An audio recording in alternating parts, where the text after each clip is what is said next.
करते हैं। 2009 यानी कि जिस साल बिटकॉइन की शुरुआत हुई थी, अगर उस साल आपने शेयर बाजार में निवेश किया होता या 1 लाख रुपए लगाए होते तो अब यानी 2017 में यह बढ़कर करीब 5 लाख रुपए हो जाता।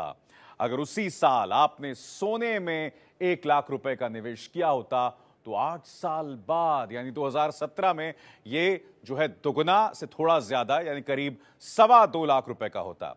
अगर आपने 1 लाख रुपए फिक्स डिपॉजिट, जी हां फिक्स डिपॉजिट किए होते तो मौजूदा वक्त में यह करीब 2,10,000 रुपए हो जाता। लेकिन अगर आपने 8 साल पहले बिटकॉइन में 1 लाख रुपए निवेश किए होते तो अभी इसकी कीमत होती 100 करोड़ रुपए। जी हां 100 करोड़ रुपए यानी कि 1 लाख का।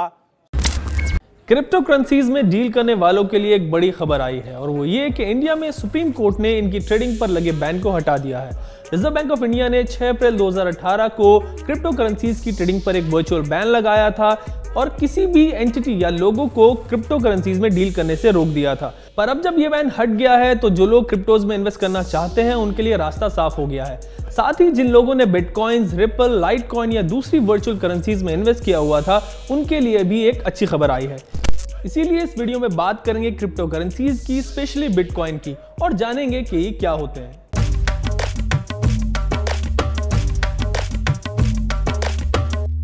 साल 2017 में एक ऐसा फेज आया था जब क्रिप्टो करेंसीज की वैल्यू अचानक से बढ़ गई थी। अगर स्पेसिफिकली बिटकॉइन की बात करें तो जिसकी वैल्यू 2013 में सिर्फ $13 थी, वो 2017 में करीब $20,000 तक जा पहुंचा। उस वक्त लोगों ने बिटकॉइन में काफी इन्वेस्ट किया था और उससे मोटी कमाई भी की थी।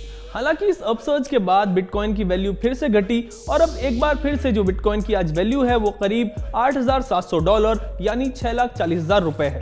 पर यह बिटकॉइन आखिर होता क्या है और ये कैसे काम करता है? बिटकॉइन को आप छू नहीं सकते क्योंकि एक फिजिकल करेंसी नहीं है बल्कि एक वर्चुअल करेंसी है।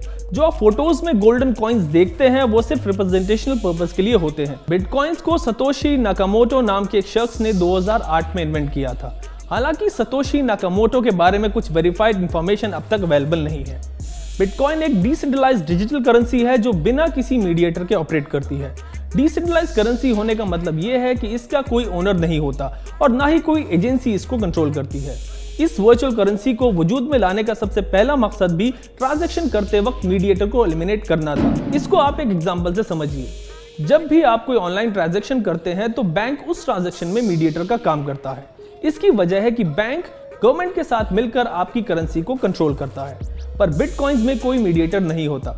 अगर आप किसी को बिटकॉइंस के जरिए पेमेंट कर रहे हैं तो सारा ट्रांजैक्शन आपके और जिसको आप पेमेंट कर रहे हैं उसके बीच होता है।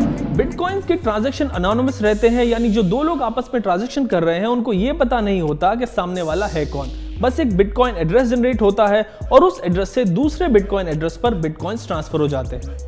अब बात करते हैं कि बिटकॉइन खरीदे और बेचे कैसे जाते हैं। तो इसके लिए काफी सारी एप्स और वेबसाइट्स अवेलेबल हैं जो आपको बिटकॉइन वॉलेट फैसिलिटी अवेलेबल कराती हैं। इन ऐप से आप अपना बैंक अकाउंट लिंक करके बिटकॉइन खरीद और बेच भी सकते हैं। इस वक्त एक बिटकॉइन की कीमत 6,40,000 रुपए है और अगर आप पूरा बिटकॉइन नहीं खरीदना चाहते तो आप इसको फ्रैक्शन में यानी कि पार्ट्स में भी खरीद सकते हैं।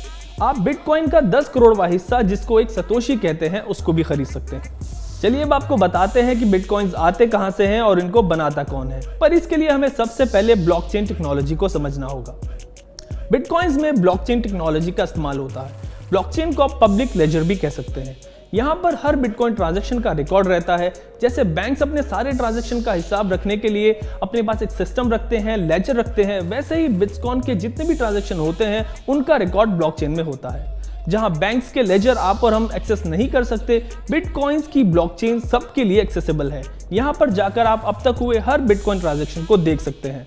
अगर आप ब्लॉकचेन में जाएंगे तो वहां पर आपको बिटकॉइन का पहला ट्रांजैक्शन भी दिख जाएगा, जिसमें एक एड्रेस ने दूसरे एड्रेस को साल 2010 में एक पिज्जा के लिए 10,000 बिटकॉइन दिए थे।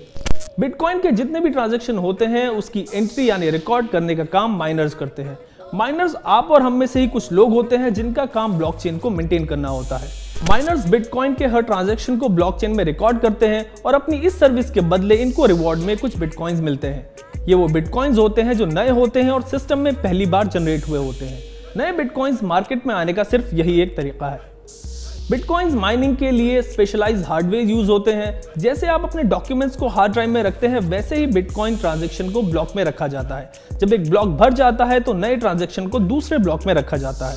हर ब्लॉक में पुराने ब्लॉक्स का एड्रेस होता है और जो नए ब्लॉक्स बन रहे हैं उनका एड्रेस आने वाले ब्लॉक्स में होगा। इस प्रोसेस की वजह से ब्लॉक्स की एक चेन बन जाती है और इसीलिए इसको ब्लॉकचेन कहते हैं। अब तक जितने भी बिटकॉइंस मार्केट में आए हैं उन सब की हिस्ट्री पब्लिक लेजर यानी ब्लॉकचेन में होती है। बिटकॉइंस एक हाई रिस्क एसेट है और इनकी वैल्यू काफी ज्यादा फ्लक्चुएट होती रहती है। 2017 में सिर्फ 35 दिन के अंदर बिटकॉइंस की कीमत लगभग 4 गुना बढ़ गई थी, लेकिन अगले ही 7 हफ्तों में करीब 70% तक गिर भी गई। साथ ही बिटकॉइंस के ट्रांजैक्शन इरिवर्सिबल होते हैं, यानी अगर आप एक बार बिटकॉइन किसी को सेल कर दें तो वापस वो नहीं आ पाएगा जब तक